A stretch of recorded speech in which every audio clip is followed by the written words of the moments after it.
Right, so the cheesy part is when you say things like "Welcome to the channel," and I hate all that. I prefer just going straight into a conversation. So, introduce yourself, my dear. Hello, I'm Sukh, and I live in England. I have been looking at the geopolitical situation that we find ourselves in for a couple of decades now, and worked as a troubleshooter in the corporate environment on large-scale global organizations like BBC, World Economic Forum, Davos, different artificial intelligence and technology providers. Ooh, So yeah, I've been around and seen quite a bit of the topics that we talk about from a sort of industry perspective and delivery perspective, and then obviously from a sort of truth-seeking perspective. I'm a Sikh, sort of born into Sikh Punjabi family, and so there's sort of aspects of that culture and thinking as well in there. So that's a sort of quick overview and synopsis, I suppose. And right. how are So you? How are you, I lady? was And what's the name of this channel? sorry. I said, how are you? And what's the name of this channel? Oh, this channel's called Navigating New Earth with Oh, myself, Captain Kerry. So, and my captain's on my passport, right? So, because I came back to England 2 years ago. I mean, we've already had a conversation, so I think I don't know if I told you, probably I did. And but when I first came back, I was here just to visit. But I yeah. had to change my passport and I took it in. And where it says name, I changed my name, but I also added captain and lady. So my passport was delivered to me, my new one. And I know a passport is obviously like it's not worth the paper it's written on, but it was more of a kind of principled joke that it was delivered to Captain Lady Kerry de Courcy at the Queen's Hotel in Lytham, which I just thought was pretty funny. But I've found like since I've come back to the UK, it's been really hard. Like it's been a bit of a challenge to connect with people, not just the people around and about who look at me like I'm a total outsider and I'm from Lancashire and I'm walking around going, why do I feel more strange here than when I was in Malaysia as a white woman in a Muslim country? And I don't know if it would have made a difference if I'd been in England at the beginning of what I call the EBS, right? Because I think it's an ongoing thing that we're in that started in March 2020, right? So what just really quickly to orient me and anyone else, like in a kind of a nutshell, what was your experience like of March 2020, like and onwards? Because I know obviously you're doing the peace, I keep want to call it peaceful rebellion, lawful remedy with fabulous Richard Vobes, who I absolutely love. And I just love watching it if I can, But I also want to talk about that, my perspective of that as well. But tell me how it all took off and what happened. So it's really quick. So I sort of woke up to the way that the world really works around 9/11. And then, so that's when I sort of became aware of conspiracies at a strategic level for geopolitical um, game. And then but it wasn't until Brexit that I then came across natural law, constitutional law, common law, our inalienable rights. What inalienable rights even are, to be honest with you, wasn't until Brexit. So I had started looking at things quite early on and started looking at the patterns that arise. Come from obviously, I said tech background, so I was looking at the finance markets. I'd had some interest in the crypto markets and crypto as a technology as well, because Mm. that was sort of the industry that we're in. And in December 2019, I actually left. I just closed the laptop and I just left for Spain at the time. And we went to Catalonia initially, and then we went down to Andalusia because I could see that they were trying to kick something off. Where they were either trying to force Trump's hand into a war, or they were going to try and do something to crash the economy. But I couldn't see what it was. But I knew that the work I was doing in London with my consultancy wasn't going to last very long on those sorts of day rates and contracts and those sorts of initiatives. So I decided to pull out and then go and sit out and see what would happen. So in March 2020, I was in Spain. I just moved from Tarragona in Catalonia to Andalusia in Spain, and We went down there on the 4th of March, and on the 8th of March, we went into lockdown. Wow. And the lockdown there was a military lockdown. So we had, there were military on all of the major roundabouts. You weren't allowed out of your house unless you had gone to buy food or gone to buy petrol, or you were walking your dog. That was it.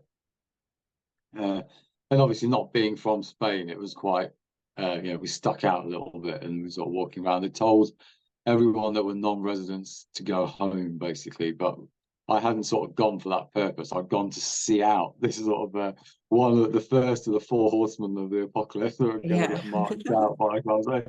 And obviously, they had chosen sort of disease in this instance. So it became interesting in March as I sort of watched it. The first person I think really nailed it for me was Dr. Muhammad Adil.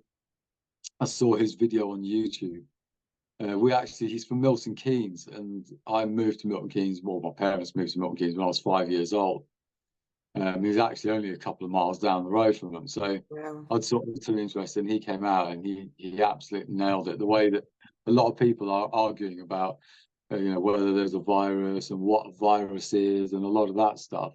And I think they should watch that video because he's been a GP, he's training GPs in the NHS for 30 years. Right, so he understands the sleight of hands that have occurred, and he called it out as going far as saying it is a deep state essentially move to take over and influence the globe as one. So that was brilliant, and so I saw that, and then a couple of months later, Sorry, I saw who is that again? I heard it, the name. I was going to ask. yeah, sorry, Dr. Mohammed Adil. Right, He was part of the World Doctors Alliance. right, okay. And a lot of people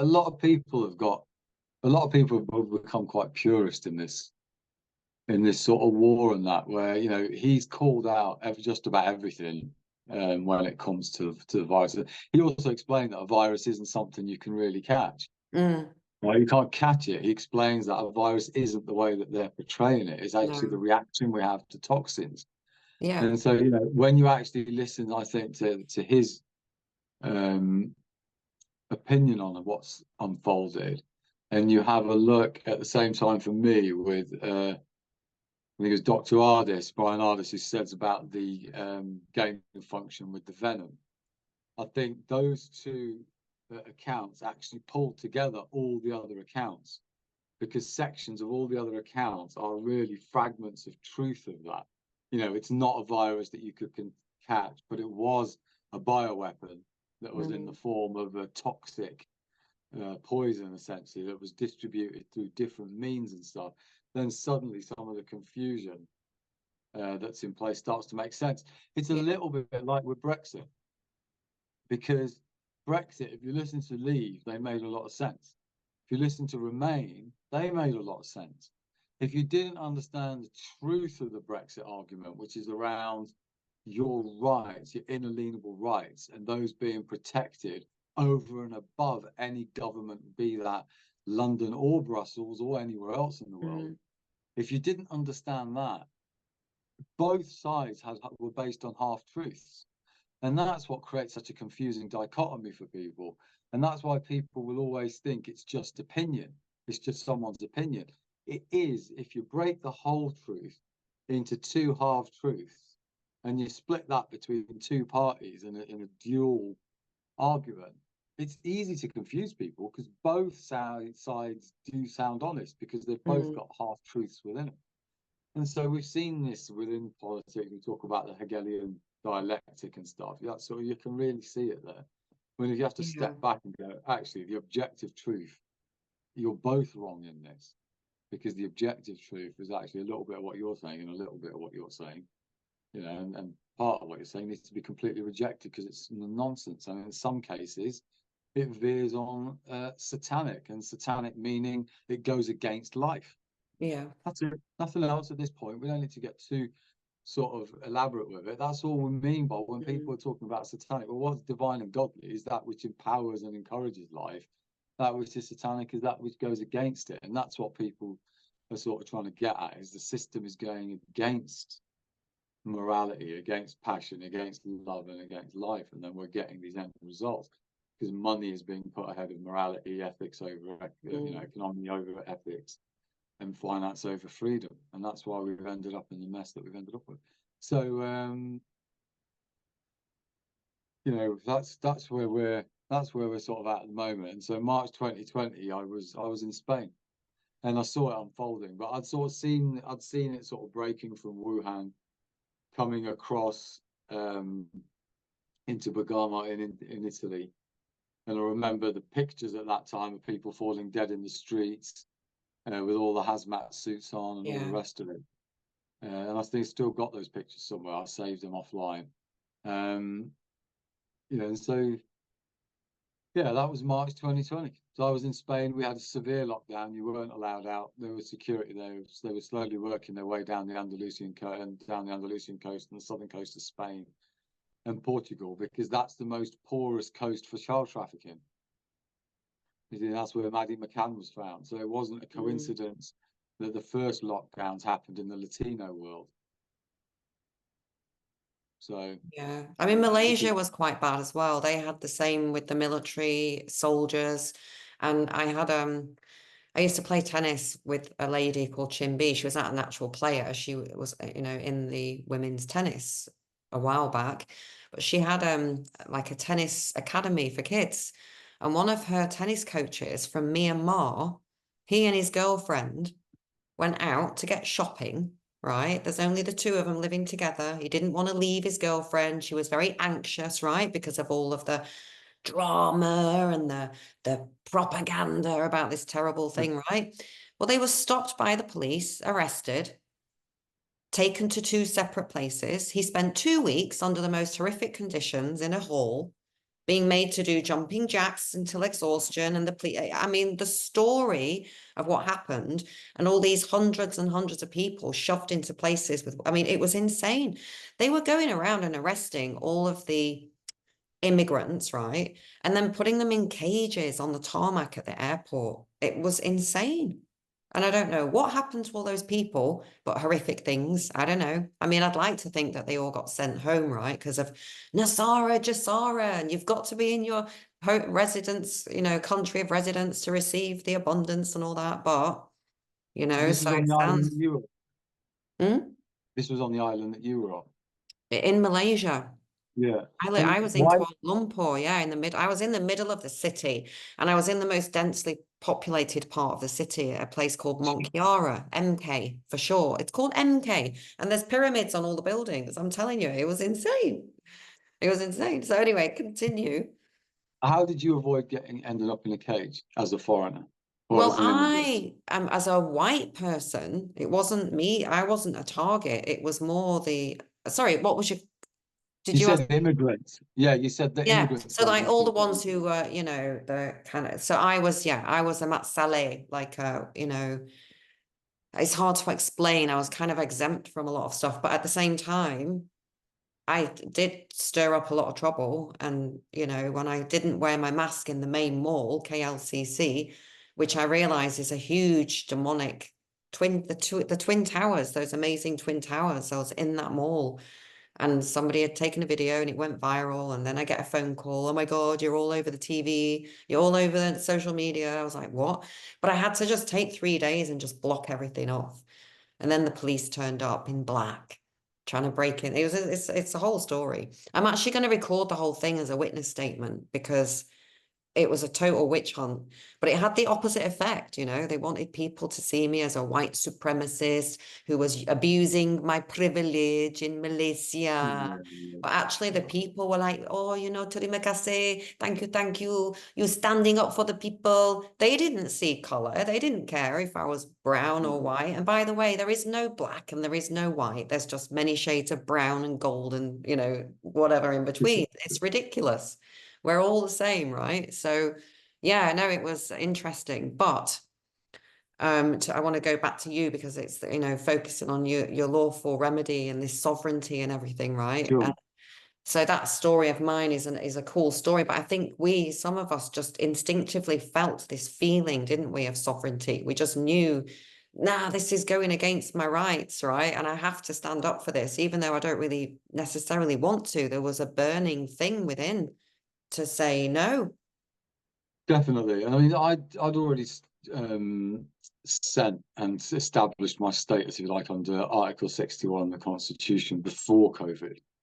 So in between Brexit and COVID, I had started to research the English law and the history and why Britain voted to leave, because I didn't believe the BBC narrative that Britain was right wing and England was right wing, and that's why we ended up leaving. There was deeper thinking behind it, an ideology behind it, and I needed to understand that. So when I started to look at that, I started to understand that there's a constitution and that acknowledges your divine rights under the Creator, and that those are superior to anything and all government or authority or monarch and anything else. And that if those are ever infringed, the people have the power to hold anyone, including government, to account, block any legislation they pass, and if they go tyrannical, as they have done, and they infringe on those rights, and then they try and enforce those by violence and force through using the police and the military and everybody else, and in this instance, the health system, then you have a right to stand against that treason. And that, as English sovereigns, is something that everyone really has to do, really, under the Constitution, because once you realise that the government's got tyrannical, taking them down is the only valid action and effort and energy. You know, anything else that we do at that point, apart from sort of literally putting food in the kids' mouths, and that doesn't have to be done via, jobs, is lipstick on a pig, because you can't leave the children with the current situation where they can just lock down left, right, and centre. Yeah.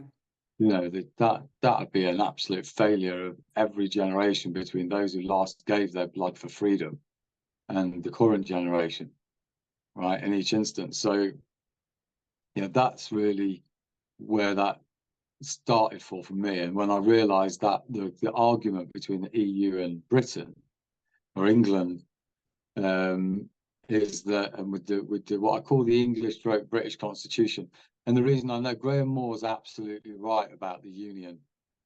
Graham Moore from what was sort of what we call Daddy Dragon and the English Constitution part, and he's right about the Union aspect.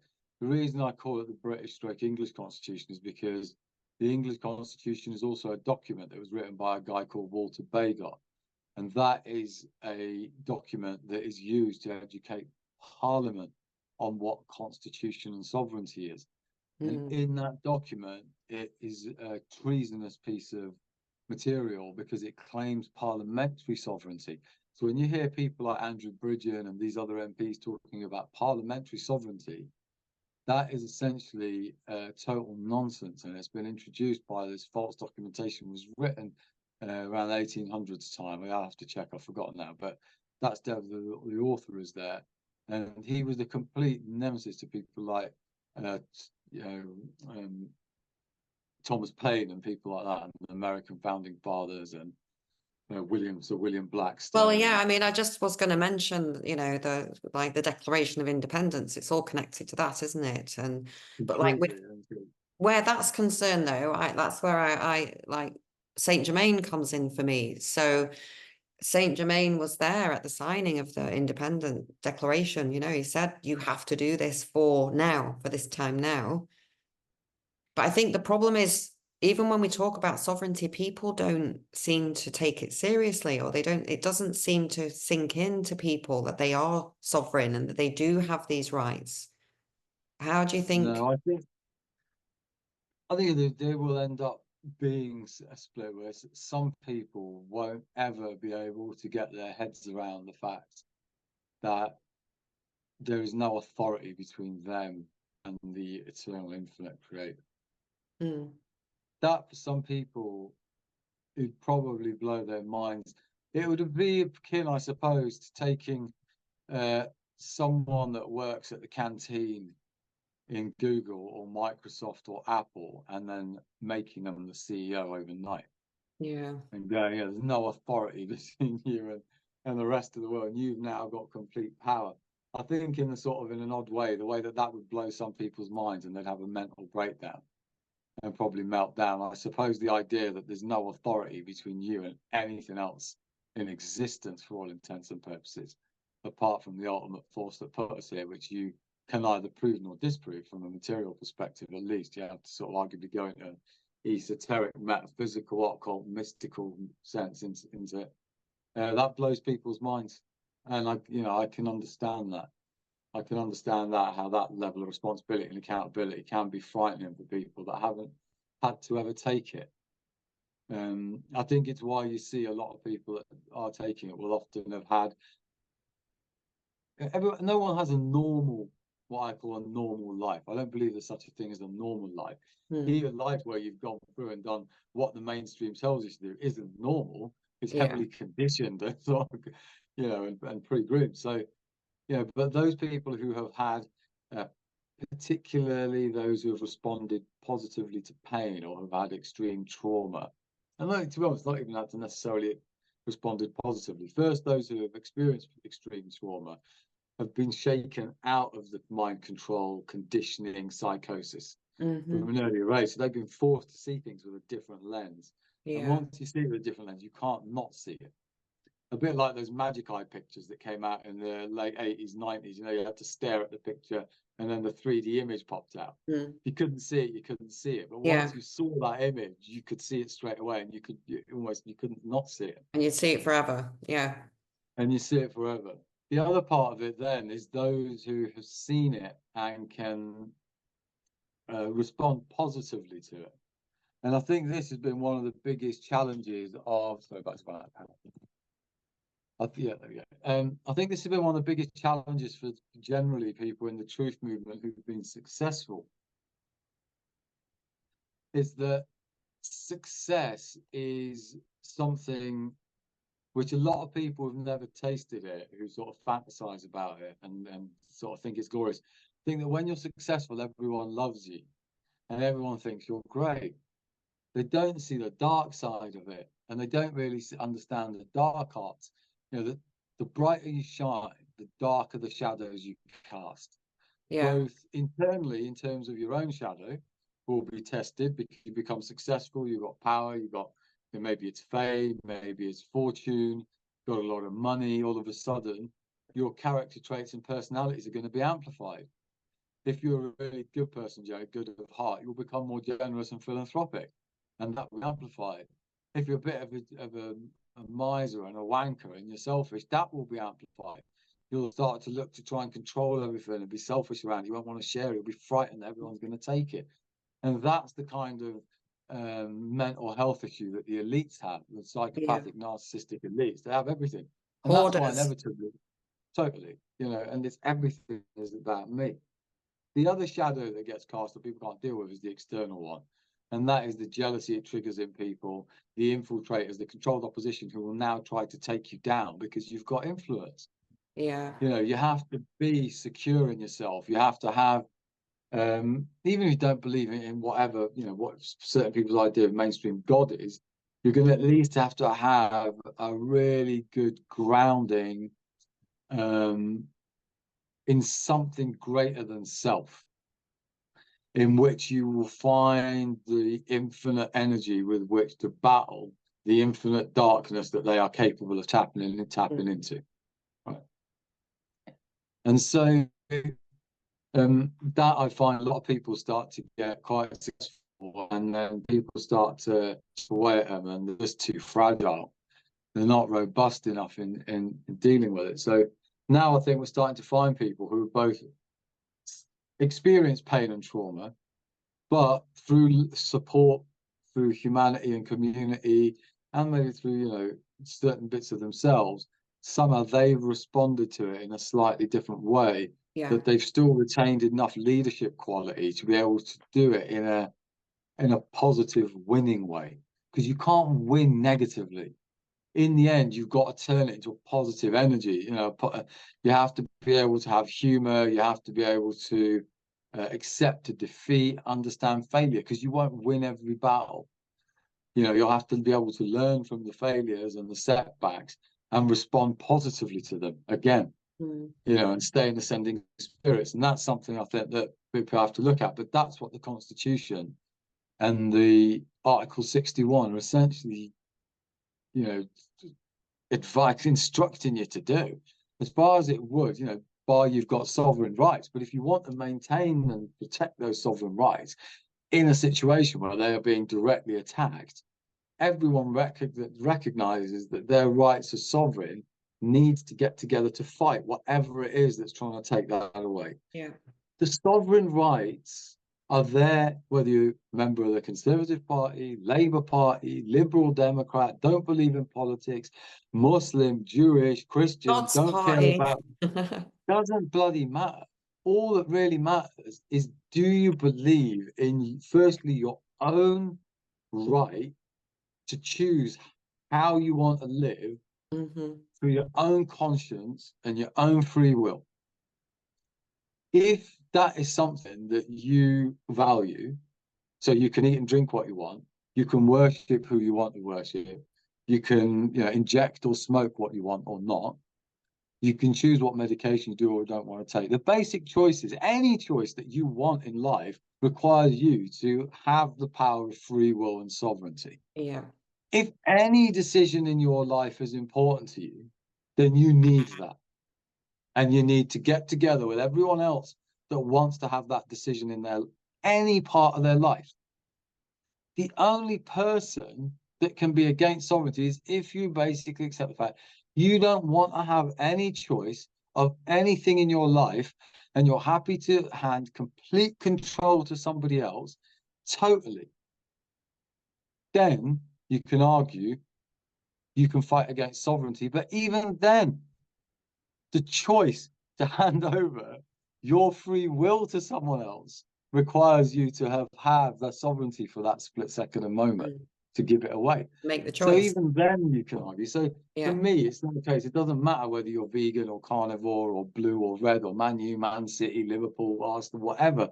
Whatever the divides were before Brexit and Trump and COVID came along, those things people got into fights for, those things people were willing to beer bottle people for and pull knives out for and get into fights for, and all the headhunters of the different football clubs, whether it was Millwall, Chelsea, everyone else, all the different gangs and stuff, those guys are the ones now you need to stand up. If you believed in the sovereignty, even your right to do that and support the teams you wanted to support, you need to stand up and you need to defeat this tyranny. No, Right, and then all the other discussions we can have, but that's what it essentially deplores. So it's for everyone, regardless of what you are. It's got nothing but to do with balance. And it's what you said at the beginning when you've opened, you said it's, we're in this fight against, it's the organic, God spark, natural, original, divine blueprint of reality, or this shadow version of it, which is it's a closed circuit and it's going to fizzle out. It's not, there's nothing to sustain it. And so that choice is for life. You're making a choice to live or not, really.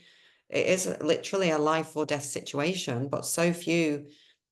It's just like this cognitive dissonance goes like with every level. I think there are spiritually minded people who think that cognitive dissonance is only for the sheep who don't see it, but it's not. Like, I have cognitive dissonance with the fact that, I think I might be from another planet, sent here to help out now, kind of thing. I mean, there's so much, and the sovereignty isn't even just about this choice to live your life. It's a soul sovereignty. It's about knowing who you really are, why we're here, the fact that we were made in the image of the creator, whether there's another creator behind that and behind that, it doesn't matter. We're just dealing with this reality now, right? And rippling out. And it's the soul sovereignty, is just knowing that's not right, and acting upon it, making a stand, like you say. Definitely. And I mean, the funny thing is that if people that state I'm a spiritual person, probably not a spiritual person. Like the person that states I'm really humble and modest, probably not humble and modest. Someone that then thinks that I don't suffer from cognitive dissonance because he's suffering from cognitive dissonance is the irony in that sort of logic and process, if you like. you can't at this point, as you know, one of the things I say is to try and deal with controlled opposition. You follow nobody, write nobody off, which means don't censor anyone out, and take each piece of information on its own merits, applying critical thinking and analysis. Well, the controlled opposition in our heads, because we've all got a controlled opposition in our heads, is that education and nurturing and conditioning and things we've been taught by the news and everything else over the period that we've been, exposed to it. We all have a level of controlled opposition in our own minds. Mm. And so even in our own heads, we mustn't start following ourselves too much. We mustn't sort of, in believing that we've suddenly sussed it all. Yeah. Equally, we mustn't write ourselves off too much, such to the point that we have no security in ourselves, we become insecure, we have no confidence. And whatever comes out of our minds, we've got to try and not be, even the darkest stuff, don't be repulsed with it, but try and catch it and think about it with a critical mind, with critical analysis, using methods like trivium, quadrivium, who, what, where, why, when, how, all of those questions that we should ask ourselves. Look at those critical thinking methodologies and start to apply them. And so everyone is spiritual, whether they think they are or not. To some degree, you are, your virtue of what your very fabric and creation and being isn't something, you can deny it, like a man can deny being a man, he can pretend to be a woman, and vice versa. And of course, your sovereign right is to be whatever you want to be. And if your aspiration is to be a member of the opposite sex, then it's there. But what you have to remember is certain things will come with certain constraints.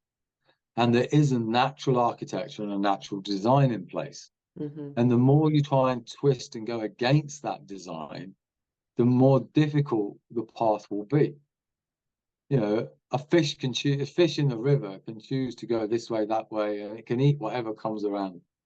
It can choose to go against the flow of the river, with the flow of the river, and smash its head off every stone or not.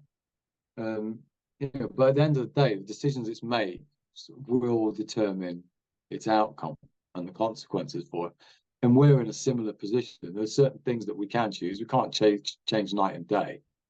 We can't change the electromagnetic pull of the Earth has on us that keeps us stuck down in. Well, they seem to be doing both of those a bit They're independently. trying to, yeah. Sometimes it looks like the nighttime in the day, and I'm just like, oh my God, how is it so cold? It's like August and it was 50 degrees a minute ago. Anyway, sorry. Yeah, for sure. No, not at all. They'll try and manipulate what they can, but they are just trying to manipulate it. The base divine architecture and creation, they can't alter it. We haven't got the power to alter it. And so, we have to start that understanding and that acceptance as well, that we don't have total control, and that there are certain things set in motion that are so big that they're already in place. We can't change that. We can only change a certain amount of things around us, and more of us can change more of the things around us. And will all of a sudden everyone suddenly get into sync? And I don't think they will. I don't think that's what we're here for. I don't think that's what this dimension's about. Personally, I don't think it all suddenly goes into one massive utopia, because I think it'd be really boring personally. I think the conflict and the contention is what makes it interesting. The contrast. Definitely. And that contrast is what makes us feel like, what makes us know that we're alive. That's the experience. So, and also allows you to measure where you are. I mean, I don't know if I mentioned to you, I keep talking about these books because they're just so amazing. But this series of books is called the Joseph Communications. And there's 8 of them written by this guy, Michael Recchia, who's in Darwin. And at Darwin in Lancashire, Gandhi visited there in 1967, which I find really interesting. And I spent the first 6 years nearby, feel completely connected to this group. Now I've lost the point I was going to make, because you were just saying something. I always do that. I digress, so I put a point in, and I spend too long talking of, I don't know, what were you just saying? Because there was something we were talking about. We're talking about sovereignty and people and the cognitive dissonance and spirituality. Yeah. Oh, there was a point. Sorry, go on. Right. brain. I No, I need to agree. work. I need to get in. I need to get in some sort of control of this. Go on, and it'll come back to me. It's fine. Fine. Um, so what were we talking about? See, I I've, interrupted, and now I've we've forgotten lost. myself. Oh, it's fine. I've got myself now. So the spiritual aspect of the way that we're approaching life at the moment, and how that ties into the constitution and the common law and the lawful Yeah, I think I was going to say something about like the whole going within thing because we spend so much time looking outside, don't we? And like, externalizing it. and for me, my journey seems to be, or my mission seems to be, first off, to completely know myself and have no fear and root out all, elements of my life that have fear in them. All right. So that means cutting relationships that don't serve, or not being attached to food and money, being off the grid a bit. I know we sort of seem to be living slightly parallel lives in terms of how we're navigating England at the moment, because I never get on a main road. I'm always driving around the country lanes out of it, as I'm discovering who I am in all of this, right? And as a co-creator and everything. But I mean, if people have cognitive dissonance about the knowing that they have the right to choose certain things in their reality, then the cognitive dissonance of being a co-creator here is, I mean, that's impossible, isn't it, for people to overcome? And yet that is the truth. And that's ultimately all it's really coming down to. I think I was going to ask you, do you think that this whole time has been a kind of a test? If you kind of look from a much higher perspective on the whole thing. Definitely. I think this dimensions test. I think it's always been a test. I mean, when we're interpreting stuff, like we'll look at the at Revelation and Bible and stuff, and it'll say the mark of the beast, on the forehead and the hand. And lots of people will look at that and say, well, that's clearly the microchip, and stuff like that. But if you look at it, to be honest, the mark of the beast in the forehead and the hand's always been there. People to fall foul of um, unsavory thought and unsavory action are the two things, right? You can think um, evil things and bad things, and you can do evil things and bad things. They're the sort of two options we've got, internal and external. And so the mark of the beast for me is thinking bad things, is the mark of the beast on the forehead. And the mark of the beast on the hand is doing bad things, your karma and stuff. And so it's not, I don't, and that's why the ancient texts are timeless, Mm. because you can interpret it as, a credit card in your hand. Do you know what I mean? And materialism in your mind, or you could argue it's put, war in your mind and a gun in your hand. Well, Both. why I think that's why we refer to like how we're multidimensional. It just means that every single situation or event or whatever can be seen in so many different ways, And Definitely. that's And the what the ancient multidimensional, scripts, yeah. definitely, and the ancient scripts are written that way. Right, that's why when people pull out little nuggets, whether it's Tommy Robinson, or even sometimes the way that they respond to the guys, whether it's Andrew Tate or Mohamed Hijab or whoever's responding. Sometimes I think it's very difficult in in short videos to really explain the context of the much bigger playbook of that ideology, and Mm. understand where they're coming from, because they are multidimensional, and because they're multidimensional, they apply. Sorry, an alarm got off my phone. Because they're multidimensional, they apply timelessly, and they apply to all of humanity. For me, when those books are talking about a Jew, a Muslim, a Christian, whatever, they're ultimately talking about a believer Yeah. in love and humanity and the Creator, not a believer necessarily in just their tribe's ideology. A believer is someone that believes in the love. Their expression of that love comes through the way that that particular order or ideology expresses it. Some cut their hair, some shave their hair, some wear clothes, some are naked, whatever it is that they do, right? But at the end of the day, they're different expressions. But as a believer, your role is to protect everyone that's operating from a position of sovereignty that wants to, it has the self-compassion and love, but also looks for the constructive, positive progress of humanity. It doesn't matter how they do that, as long as they're not trying to genocide you or someone else, and they're taking their path and they're happy to support you in your path, and then there's a live and let live aspect, and they understand that, that variety and diversity in the garden with many types of flowers is what it's about. And well, yeah, and which is what you were saying before when I interrupted you. You were saying how about this earth dimension, it's not everybody's supposed to be like, oh, come by arm, we've made it, let's move on to the next one. We're all supposed to be at different places because we're all contrasting fractals, right, of the one, and that's how you measure. This is explained in this series of books, but it makes sense. That's how you measure how far from source you are.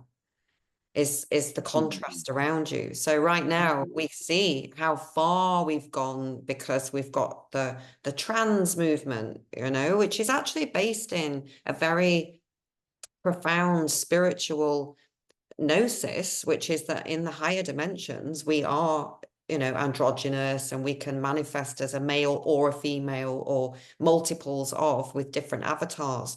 And it just, the duality here, the veil between the duality, it's incredible to watch, because you've got this kind of trans thing which is actually rooted in this very high kind of value, not that most people realize it, but in the physical 3D reality you can't implement it because you were born a certain way by choice.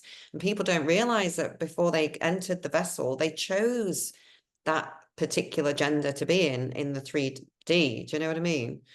So definitely, I think it's a good point, because what people have to realize is when we get into higher dimension, there's a singularity. No one's arguing it. An energetic level, it's a singularity. But we have not manifest in this dimension at just an energetic level. We have manifest in a material level, physical level. Yeah. And in a physical realm, everything is built on duality.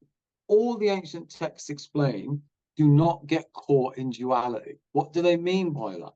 What do we mean? So without the darkness, we cannot see the light. We have to have both to see the contrast. Yeah. Okay, so the first thing is the contrast. Now then, the contrast and the level of contrast is always fluctuating. At a most mundane level, our TV sets have a contrast control on it. Yeah. Because the TV company doesn't know what light environment and what light situation you will be in when you get your television and where you place it. So they have to put the ability for you to get the perfect picture. You need to be able to adjust the contrast. It's the same in life. It's the same in the shower. The right temperature in the shower, even for any one of us, is changing all the time.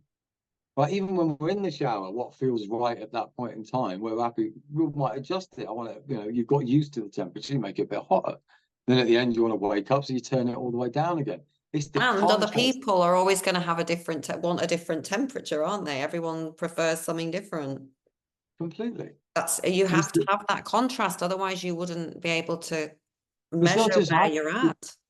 It's not. You have to have an understanding of it.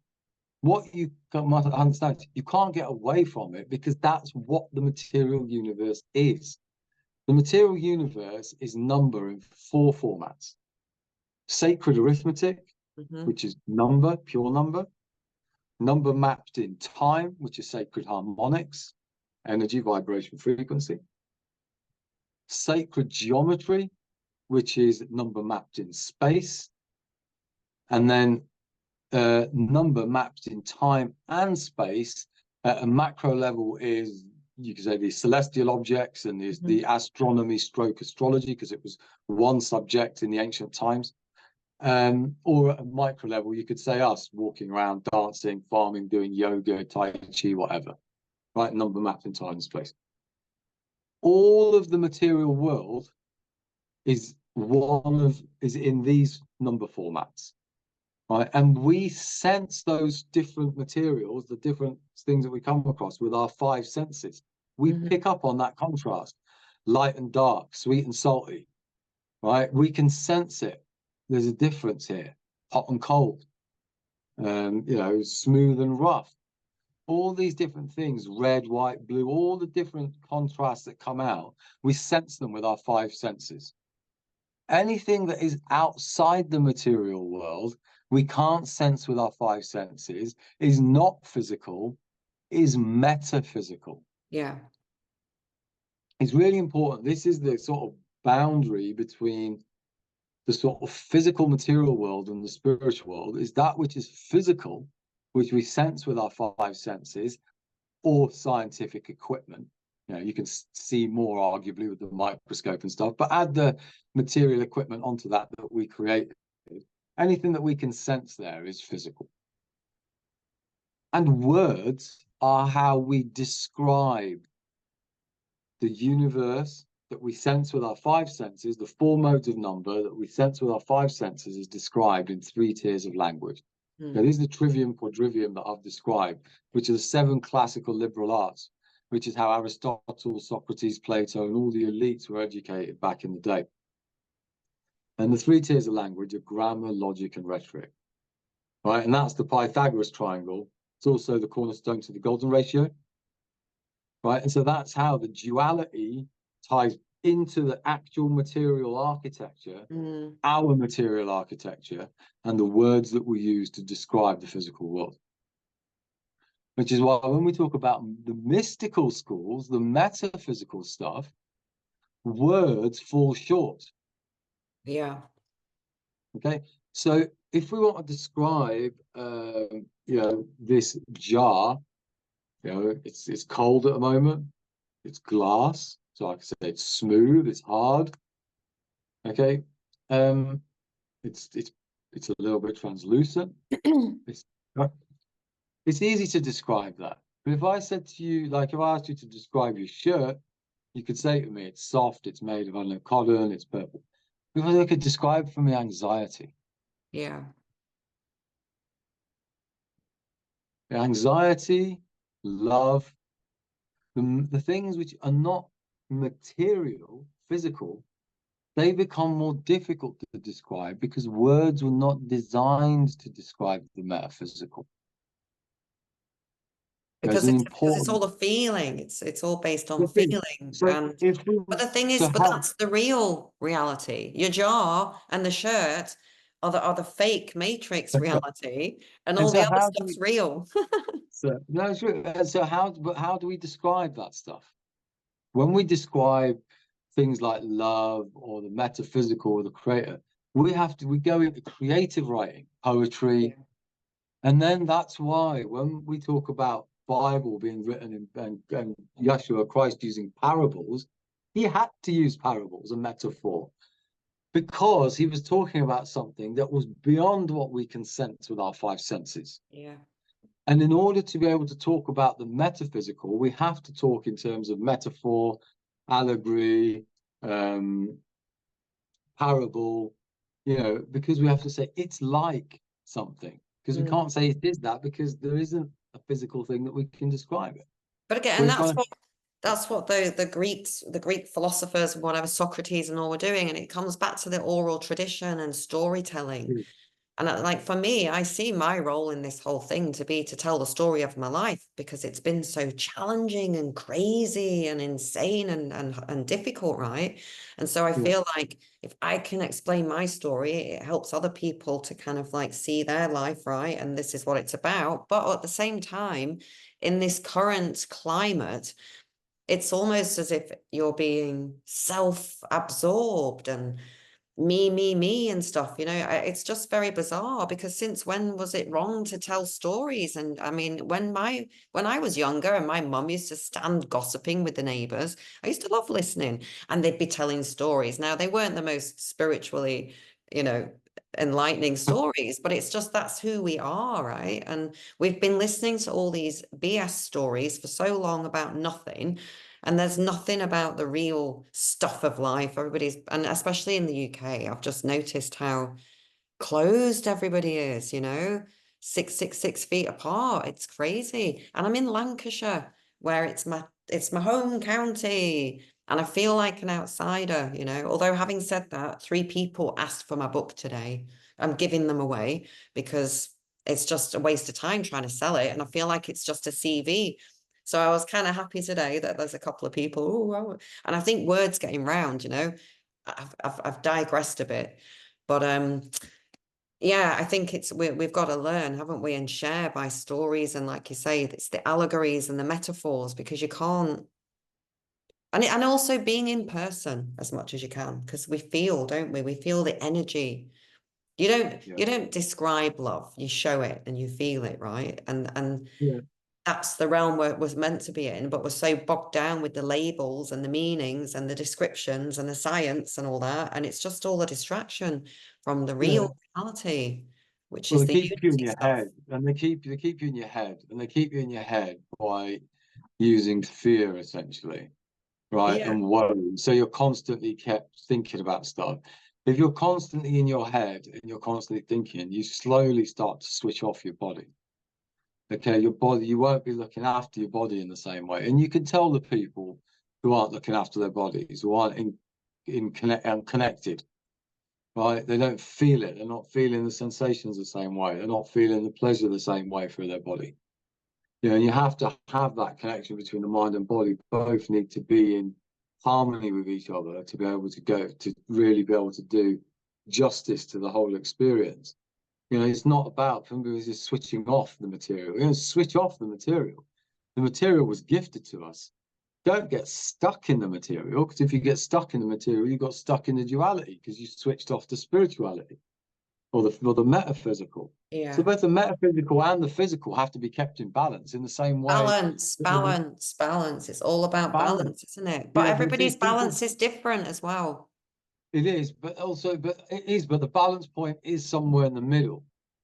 You know, that a lot of people, I think, sometimes when you think, okay, not, you know, we shouldn't be materialistic, doesn't mean you shouldn't use material.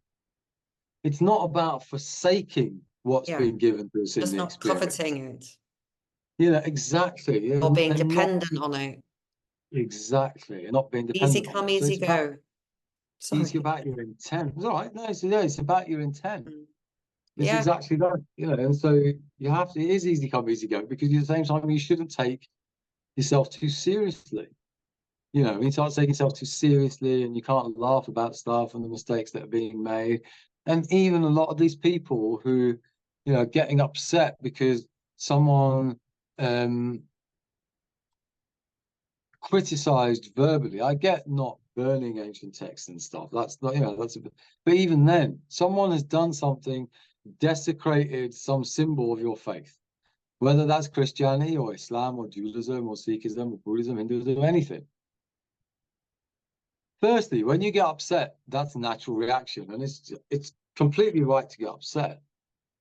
But how you respond to that also is the representation to some degree of the class of your creator.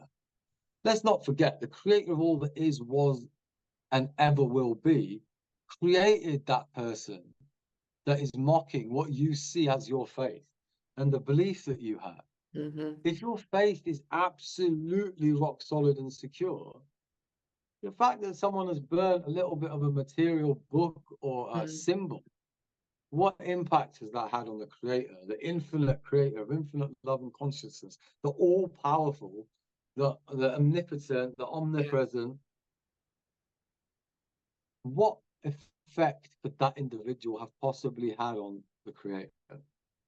None. Well, exactly. But, but the impact it's had on testing your ego and Yes. testing the security of your faith is what you need to look at Yeah. more than the ignorance or nescience that that Yes. How individual it's, has yeah, yeah. displayed. You. It's about you. And I've It's written not down here me. response and reaction, because you were saying before about, you know, we go through our life and things happen and I'm you not, yeah, just choose. to be clear though, just to be clear on that point, I'm not saying don't react.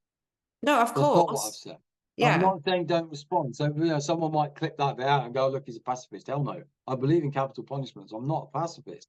What I'm saying is your intent in your reaction, the perspective of what's happened. If an individual has done something to a material piece, whether that's a book or symbol or something like that, and they haven't hurt the flesh and blood and the spirit, then you have to take a step back and have a look at that action, inflammatory action, possibly deliberately provoking you action, doing something that they will know will create an emotional reaction in you and probably an overreaction such that you react to the point that you then cause someone harm.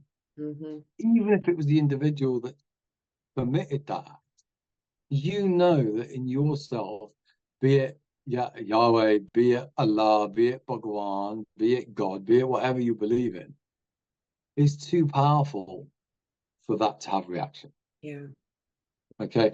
And now as people with a higher consciousness is to pick and choose the battles based on where the real harm is being done rather than where an emotional fallacy is being played out. And we only have so much energy. If we start, responding, reacting to all these little childish, churlish acts of ignorance, and it just, it doesn't warrant a response. It's that immature. Higher spiritual consciousness will not respond to that. They won't even notice it. It won't even They register. won't even. But I was saying before, I was trying to sort of, point out the difference between response and reaction, right? So when things happen, reaction tends to be something that we just knee-jerk, lash out, kind of, whereas a response is where you take a step back and you kind of actually analyze it. And I think we have to constantly be reminding ourselves when these things happen that it is a test, like you say. It's to test where you're at and how strong your resolve is. And do you need to do more of the inner work to strengthen yourself? Because ultimately, the fact is, everything in creation is equal. Even the rock. I mean, we were talking the other day about eating meat and the spinach leaf. And, we don't know that the spinach doesn't feel more pain than, the cow, whatever. And I know most people will go, what are you talking about? But it doesn't matter. That could be my perspective. But the point is, we have to be, it's about being grounded in ourselves and remembering that everybody has a different viewpoint and they're meant to, and not to compare ourselves to other people and try and be that, because we're all supposed to be bringing back a different viewpoint and experience for the creator. That's the whole point of us being here, is to experience and then report back. Not for everybody to be lockstep, having the exact same uniform, and which is what they want, right? That they trying to get everybody to be the same. And so clearly, the real way it should be is for everybody to be as different as they can, and for us to be able to accept and embrace those differences in each other. But people are kind of struggling a bit with that. So yeah, everything is a test, isn't it? And I think it's easier to see things that way. Life's a lot more peaceful when you kind of recognize these things, I think. I think it's certainly, when you learn to pick and choose your battles, you certainly use your energy more efficiently. In that sense, it's more peaceful. It's not more peaceful because there's less conflict and confrontation, because often but the conflict and confrontation will be more pertinent because it will be focused where it should be, and you won't be wasting emotional energy and on dogs barking.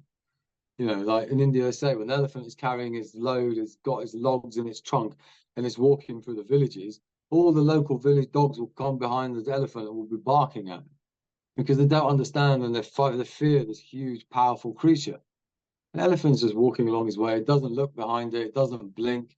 It completely ignores the dogs and just keeps along its path along to its destination. And it's like that. You need to be the elephant. There'll be lots of people barking behind you, making noise, and there'll be lots of noise around us. And the other thing is, when we make a mistake, we need to own up to it. We need to accept that we did it. We had the situation in Southport with the three young girls in the Taylor Swift lesson and stuff. And obviously that situation arose and Mm. ended up being, the lad that was born in Cardiff. He had Rwandan parents, Mm. 11 years old or whatever. He had been on the CBB's TV advert for the BBC. They're well integrated into society. Now, people like Andrew Tate, Tommy Robinson had called out that this individual, I think someone had put out the wrong name and ethnicity of that individual to start with, whether they picked that up genuinely or whether they were purposefully fed that or whatever the situation is. When you've made that mistake, you need to come out and you need to say, yeah, we made that mistake. And this is one of the pitfalls of sharing information in real time on Mm. social media, and that is that while the information may be shared, firstly, the way that we report it, the way that we talk about it, we need to say that at the current moment, apparently, we believe that this is the case. But until that has been confirmed, we mustn't take action. In English law, these guys are going on about English this and English that and all the rest of it. In English law, you're innocent until you're proven guilty. Okay, that requires a jury and evidence. Mm-hmm. Okay, just the fact that 3 girls were murdered doesn't mean that that person did it. Before you start going and burning things down and all the rest of it, make sure that you're targeting the right people. Yeah. Who let these people in? Who let them free? Who educated them? We know what history the BBC has. We know that Hugh Edwards' story's been in the limelight, bang, center stage, and then all of a sudden, a kid that was on the CBB's Children in Need advert that was so strongly linked to the BBC commits this in Southport, and Yeah. it enters the news at the same time.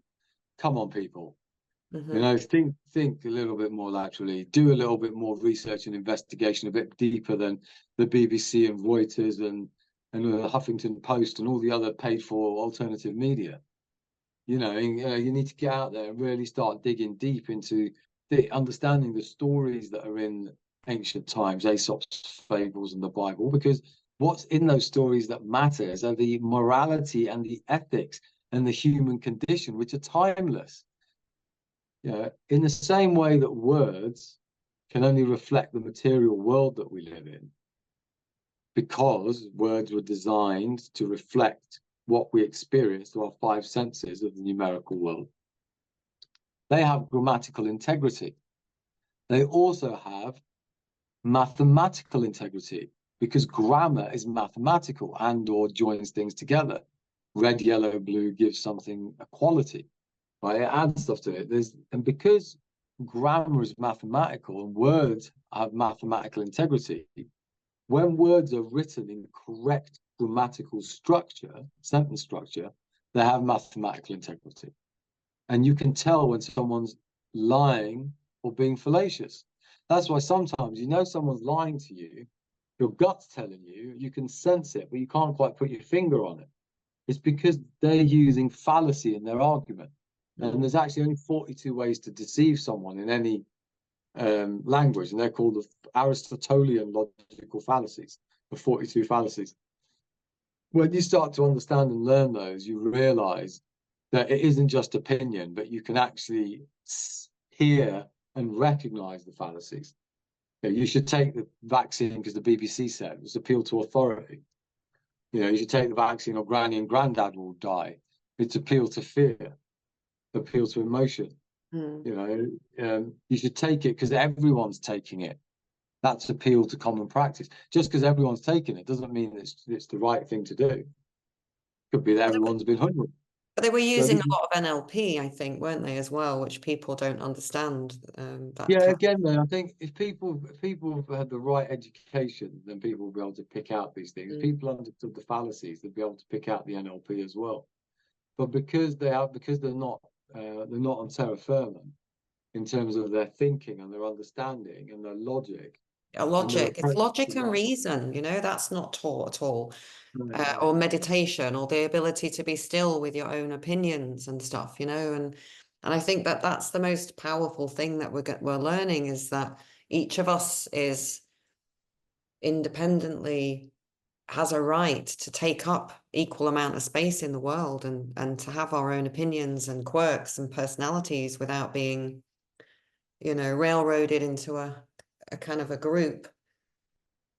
But owning up to mistakes again, yeah, it's a huge one. And don't you think it's really powerful when if you see somebody who's you know, like a social, what's the word, influencer or whatever, if in admitting to mistakes is a very powerful thing to do because it shows that you're human, because none of us know everything. So Nobody's it also perfect. totally, it also lays out the pitfalls that other people can look out for, and makes them aware of it. Mm. Everyone that shared stuff online at some point has shared something that wasn't true, deliberately, or wittingly or unwittingly. Everyone's done it.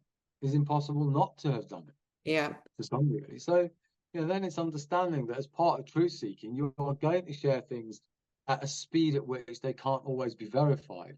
But that then goes back to those three tenets I said: follow no one, write no one off, take each piece of information on its own merits, applying critical thinking and analysis. You've got to maintain your view of the world as you see it. And as each piece comes in, you plug it in, and that might change the view slightly or Mm. alter it, where it slots in. And then you continue on from there, but always maintaining that humility that you may have got something wrong. There might be another level above that, which comes and trumps everything you think, which is Well, what there always happens. is another level. So ultimately, we don't, you know what I mean? We're just getting to understand levels, and then it's like, okay, next level, and then it starts again. And that's the infinite journey, isn't it? It's the eternal journey. We're never going to know because God doesn't even know because it's a constantly expanding, changing, growing, you know, amazing thing. And that's why you've got to be in the flow. And things might all change tomorrow where everybody turns around and is like, oh my gosh, you know, I have this image of myself outside of everything, floating in space, looking at Earth with my guides next to me. I've had this for a millisecond a couple of times, and my energy is like, oh, right. And now I get it, looking at Earth and everything I've been through. It's a feeling of like, oh my God, how stupid of me not to have realized.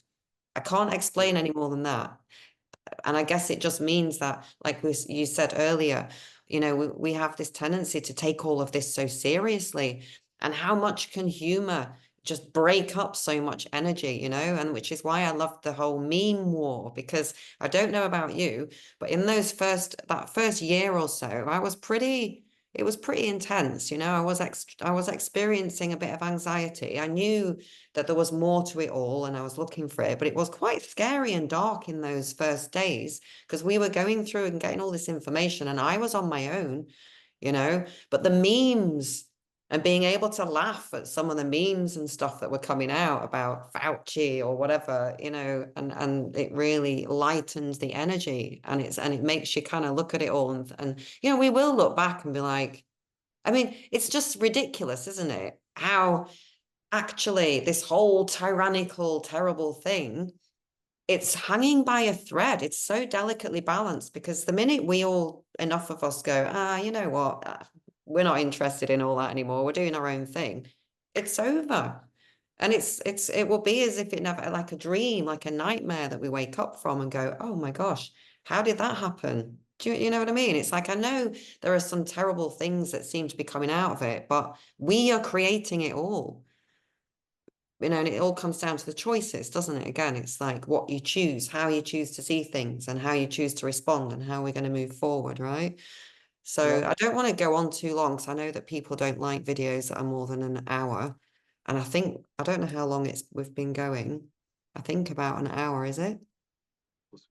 I also don't really want to like, you know, cut the flow, but I know it's a lot of Yeah, it's been information. about an hour. Well, yeah, it's been about an hour, I think, 'cause we always Yeah, go I on. mean, I'd love to, you know, continue and maybe even focus on some more little tidbits and stuff, but I'm really glad that I reached out to you because I do think that, you know, you've got a nice rounded kind of view because you're, you know, doing the lawful remedy and you've got really good advice about all that, but you're also looking at it from a higher perspective, right? From your kind of, I mean, what would you say is a book that you resonate with, or if you do? I know you mentioned the Vedas the other day, but I'm not going to just assume, you know. I mean, there's no the book. I mean, the book that I'm obviously familiar as a Sikh is the Guru Granth Sahib, the Hard Granth, Dasam Granth, Sabalor Granth.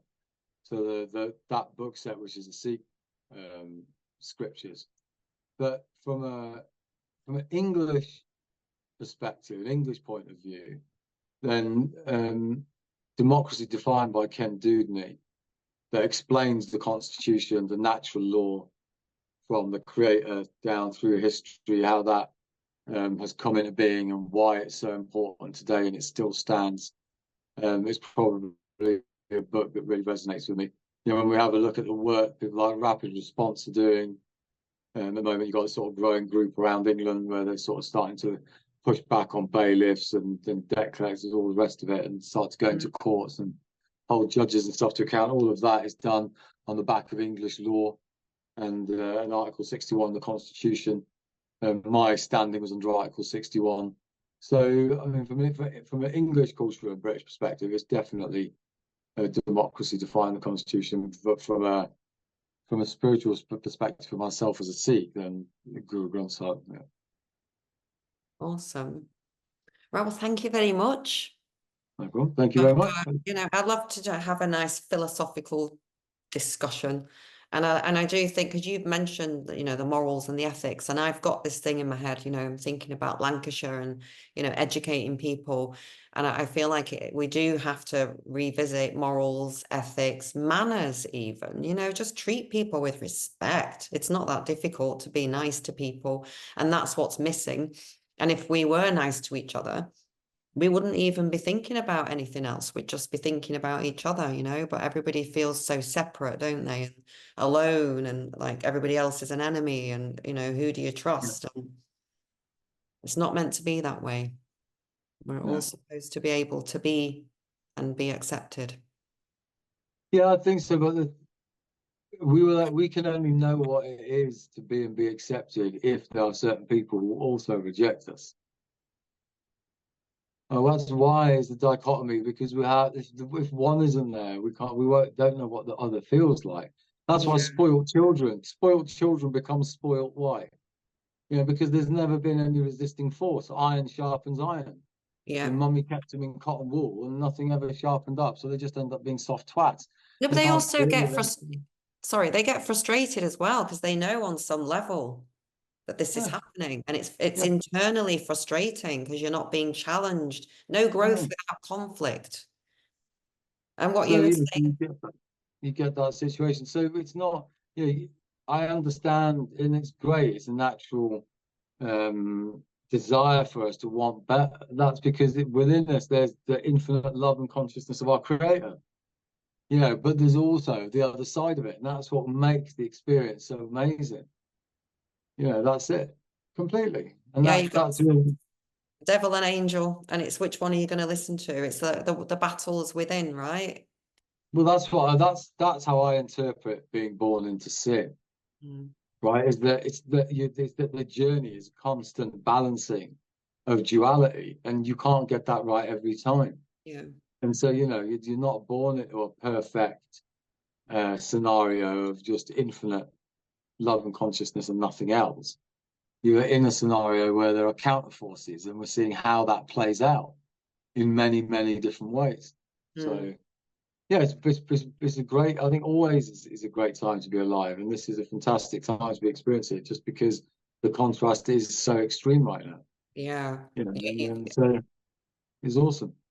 So, I mean, you also mentioned dark and light before, and I've been, you know, I've got my watercolor paints out again, and I want to paint a picture with light. So I'm going to do a sunset and one that's lamps in Paris, you know, and the artists, I've been looking at a few videos, you know, tutorials, and they all say, and it's kind of funny, and they're talking. So first you paint the light, then you create the darkness around the light, and it's the darker the colors you create, the more contrast is going to make the light look more real. And they all say, so in order for us to see the light, we need to make sure it's very dark, or the contrast around it, you know, because that's going to make your light pop more. And they all keep saying this, and it's such a perfect analogy for where we are right now, to see our own light. But definitely, and that's why the creators had to create, you know, to remind and show us who we are. Yeah, and to bring that out in us. We wouldn't have, you know, the people who have gone out there and have gone against the grain, have given up everything that they had, and there's lots of them out there, but they've shown that against that darkness, what light can shine. But that darkness had to exist for them to be able to provide that performance, to express themselves that way, to have that conviction in their behavior and display it and illustrate it. It had to be against something. And there's no good that, for me, like people do it, like when David Icke and others go, oh, it's reptilian, it's of another world, it can't be of this world. I mean, that's kind of fantastical thinking in its own self, to think that we can't be that dark and that evil. We can be. That exists in us. And it's only because that exists in us that the other side of that exists in us, the light of that exists in us. And that battle is there, and it's for us to have. It's not some external reptilian force that's tried to take over us. Yeah. That's part of the balance. That's part of the duality. It's not an otherness. It's Well, part it's of it. the thing I about think the that scares them manifestation. more. Sorry? I think that scares them more. And that's why they can't accept it. That darkness is coming out of a human being. That depravity is coming out of a human being. It isn't something else that's come into our bodies and Externally possessed coming us. to attack. It's a, Yeah, it's a sum it's a of our, corruption of your yeah. mind.